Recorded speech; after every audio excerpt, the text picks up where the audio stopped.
Здрасте. Большое вам спасибо за поздравления, очень приятно. Очень понравилось. Очень понравилось. Спасибо за угощение, пожалуйста. Хочу напомнить, что мы здесь собрались. Итак, мы собрались здесь для того, чтобы отработать с системами привлечения в нашу жизнь материального благополучия. В большом количестве и побольше. Итак, что же было и как же мы пробовали работать с собой? Когда мы начали работать с собой, мы убирали следующие компоненты. Мы убирали ментальные сети, которые соединяют вас и тех людей, которые создавали против вас или для вас ваш ненужный для вас образ. Влияют ли мысли других людей на создание вашего персонального образа, в котором вы живете? Да. Мешает ли это человеку? Мешает. Почему? Это ворует у него, собственно, его собственные внутренние ощущения мира, а также его собственное миропонимание. Каким образом это происходит и каким образом это можно доказать? Вы, наверное, заметили в свое время, что когда вы живете обыкновенной жизнью, вы, наверное, очень сосредоточенный мужчина или женщина, и вдруг к вам приезжает ваша подруга, с которой вы когда-то учились в институте или вместе учились в школе. В ее глазах вы, наверное, смешливая, такая добрая, наверное, инфантильная женщина или мужчина. И эта женщина, она говорит: давай мы с тобой в ресторане или в кафе посидим. Вы приходите в ресторан или в кафе и в какой-то момент начинаете замечать, что вы ведете себя не так, как ведете себя в обыкновенной жизни. Замечали? То есть почему-то по-другому. Вы представляете, вы ведете себя по-другому, потому что ее ментальные сети, в которые вы попались, которые были созданы за счет сформированного образа, какая вы была раньше, а не такая, какая вы сейчас, заставляют вас за счет вот этих ментальных сетей вести себя как-то иначе. Вы представляете, на протяжении жизни нашлось большое количество людей, знакомых вам и незнакомых, как-то косвенно вас знающих или еще каким-то образом знающих вас, которые создали по отношению к вам вот такие образы, которые называются ментальными сетями. Конечно, в случае, если эти образы были созданы положительные, ну это очень неплохо, но они могли быть такими. Ой, она очень скромная. Знаете, как люди встретились с каким-нибудь человеком, отошли от этого человека. Ну как тебе? Что можешь сказать? Ну она какая-то скромная, какая-то пессимистичная, а вы на самом деле оптимистичная и совсем не скромная. И эти люди говорят: ну она скромная, какая-то пессимистичная. Потом со вторым человеком пообщались, и у него выводы: ну она какая-то скромная, какая-то неоптимистичная, какая-то очень вяленькая, а у вас просто животик в этот момент болит. Но они создали эту сеть. Вот эти сети объединяются, и после этого вы становитесь тем, чей образ формируется по отношению к вам. Представляете, это знают те люди, которые занимаются пропагандой масс-медиа. Почему? Потому что если большое количество людей создает ментальный образ какого-нибудь одного человека, то этот человек не может вырваться из этого образа ментальных сетей и становится никем, кем он является. Представляете? Именно поэтому я часто говорю: не обращайте внимания на создаваемые кем-либо образы тех людей, которых вы совершенно не знаете, потому что таким образом вы очень сильно вредите человеку. Представляете? Естественно, зачем вот эти газеты придуманы, зачем придуманы масс-медиа? Для того, чтобы можно было повлиять вот так в комплексе на такого человека. Вы представляете, людям не нужно считать, что их лидеры являются плохими людьми, потому что это ментальные сети, которые их сделают плохими людьми. Они на самом деле хотели бы наверняка быть совсем не теми, кем они являются. Естественно, когда создаются вот такие образы и распространяются, то те люди, которые это делают, они знают, как работают вот такие ментальные сети.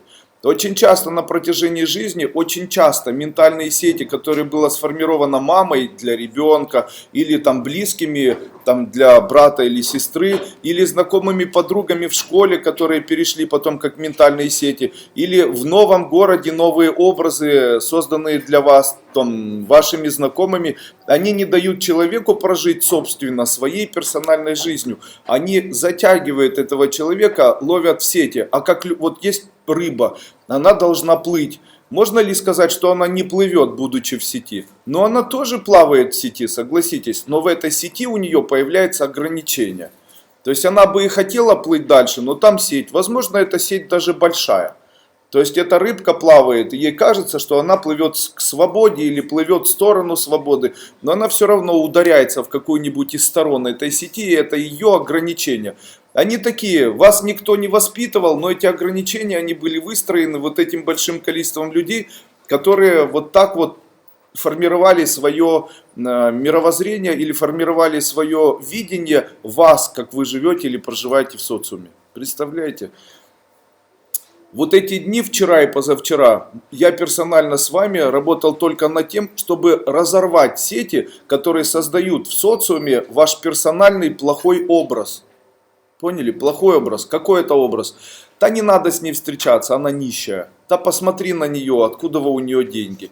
Это вот те мысли, которые могли появиться где угодно. То есть в метро, в супермаркете, где угодно, понимаете? То есть, да не надо с ней общаться, откуда у нее деньги, знаете? И вот люди мнимые образы создавали, они являлись или наслаивались в виде сетей в вашей жизни, и вы из них часто вырываться не могли.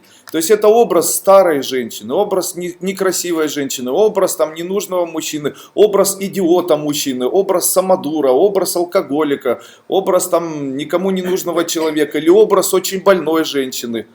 Или образ там, который может быть у наркомана. Почему наркоман не может бросить принимать наркотики? Он хочет, но он с большим количеством людей общается, и это создает вокруг него огромное количество событий. И эти события создают у людей, которые участвовали в этих событиях, неправильный и такой концептуальный образ этого человека. И если спросить у этих людей, ты знаешь вот этого Лешу? Да Нарикова, конечно знаю. И потом, знаешь этого человека? Да, моя мама его знает, он из семьи там все Нарики. А вы знаете эту семью? Да, у них Леша Нарик, понимаете? И после этого большой, и мама еще ходит его и жалуется. Ой, Эльзина, ты не знаешь, у меня же сын наркоман. Ты еще не знаешь, Катя, у меня сын наркоман. Она потом с другой женщиной встречается, ты еще не знаешь, у этой Насти Леша сын наркоман. А потом, да вы вообще не знаете, у них там дети наркоманы, с ними лучше не общаться. Понимаете, да?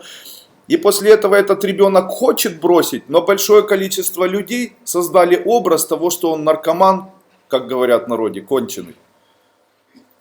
И после этого наркоман говорит, я бы хотел избавиться, но я не могу почему-то бросить. А почему он не может бросить, скажите? Потому что огромное количество знает, что он наркоман.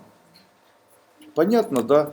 Таким образом, то, что у него находится, это называется ментальная сеть. Он в ней погряз, и его держит не он, не его характер, а каким образом ему нужно вырваться. Его характер должен быть сильнее, чем суммарное мнение огромного количества людей. Вы представляете, а сложно это сделать? Но обычно человек не может бежать против толпы, правильно? Поэтому обычному человеку нужно иметь, я не знаю, сумасшедшую, наверное, очень сильную внутреннюю харизму для того, чтобы преодолеть вот такие состояния и сказать, что вот я больше не буду, и я больше там... То есть что-то должно его восхищать ради чего-то, он должен делать для того, чтобы это все преодолеть. Представляете? И вот такие ментальные образы, они на протяжении жизни без конца были созданы вокруг вас. И вы не являетесь тем, кем вы являетесь. Потому что очень часто мы являемся тем, кого в нас видят совершенно чужие люди или видели на протяжении нашей жизни. Представляете? Поэтому каждый раз, когда вы приезжаете на морской курс, то я на протяжении вот этих первых дней пытаюсь у вас отрезать именно те ментальные сети, которые мешают вам жить той жизнью, которая была бы вашей персональной, чувственной, понимающей жизнью. Понимаете? И эти сети, их обязательно нужно от себя отрезать. Так вот, первые 2 дня мы отрезали эти сети. Когда сети отрезаются, то у человека появляются страшные сны. Также может присниться, будто вы стали лысой женщиной или лысым мужчиной. Также может сниться что-то гладкое. Когда гладкое, это там большая вермишелина может сниться. Там может сниться что-то там камень какой-то большой, лысый. То есть вот могут эти сны сниться.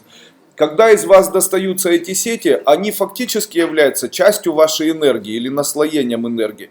Когда мы их отрываем, то вы теряете энергию. Поэтому утром проснуться сложно было, вечером еле заснули. Почему? Потому что не хватает энергии для того, чтобы перейти в сон. За ночь не восстановились, утром встали, и такое ощущение было: ой, ну что ж такое. Вот это «ой, ну что ж такое» — это отсутствие опоры харизматичности. Потому что, скорее всего, даже харизматичность — это было ваше представление в других глазах, других людей. Это стало для вас внутренним стержнем или вашей опорой, от чего вы в дальнейшем начали отталкиваться. Ну что ж, я вас поздравляю. За эти дни мы очень много потратили энергии, которая нам совершенно не нужна.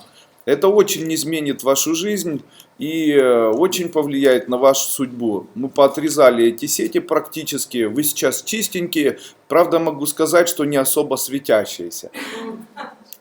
Почему? Ну, вот это то, что с вами делалось, оно похоже на кровопускание, только энергетическое. То есть из вас выпускается энергия, выпускается, и вы вроде мозгами понимаете: ура, хорошо, получая от жизни радость и удовольствие, там, а ну что-то не вставляет.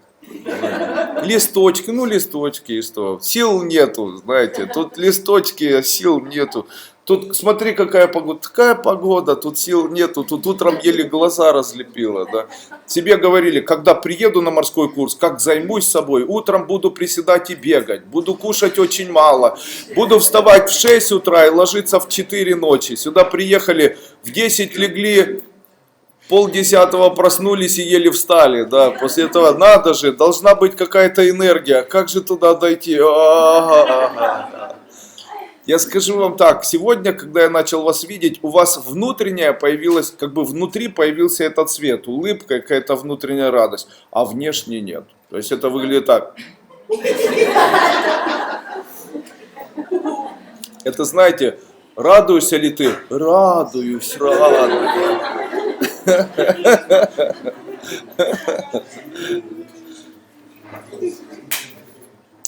Есть такой фильм «Три истории», там Рената Литвинова, она сидит в окошке, как медицинская палатная сестра. Как медицинская сестра, которая выдает, не палатная, которая выдает документы. И там мужчина приходит, и она говорит: я вас поздравляю, ваша жена родила ребенка. И начинает смеяться. Он такой грустный стоит.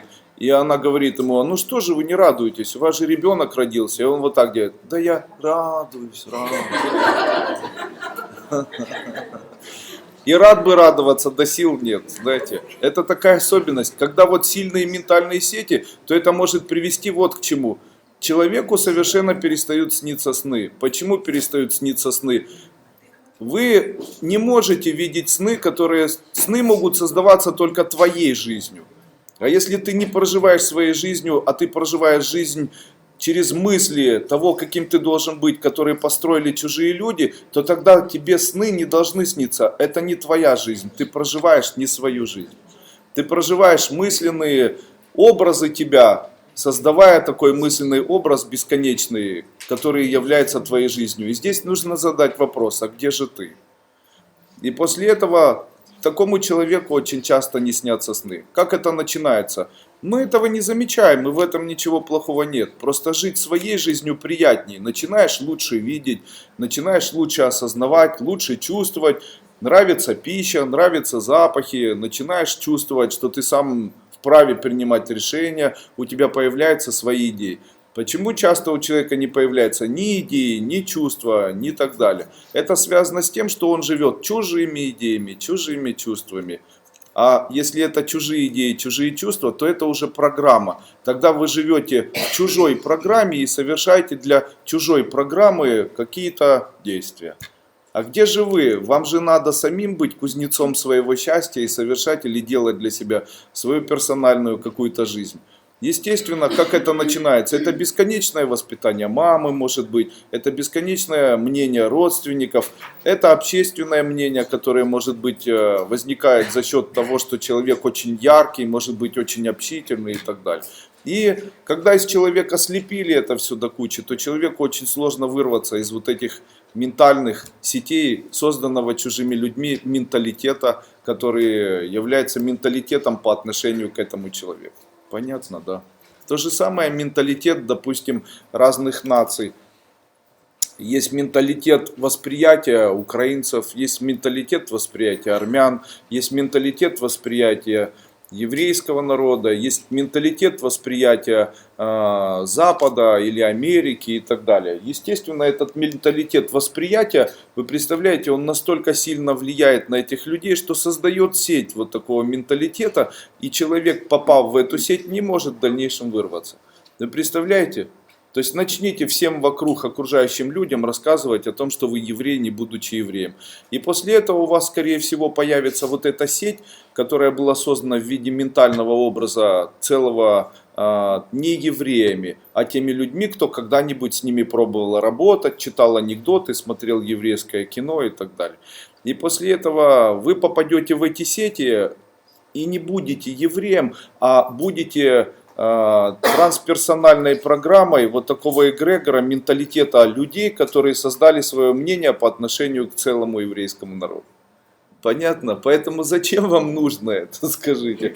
Если вы обыкновенный человек, то старайтесь наоборот не классифицировать себя, не идентифицировать и не занимать какую-то позицию. Понятно? Это освобождает.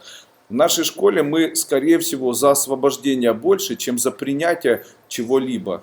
За освобождение от ментальных сетей и принятие мира. Понятно?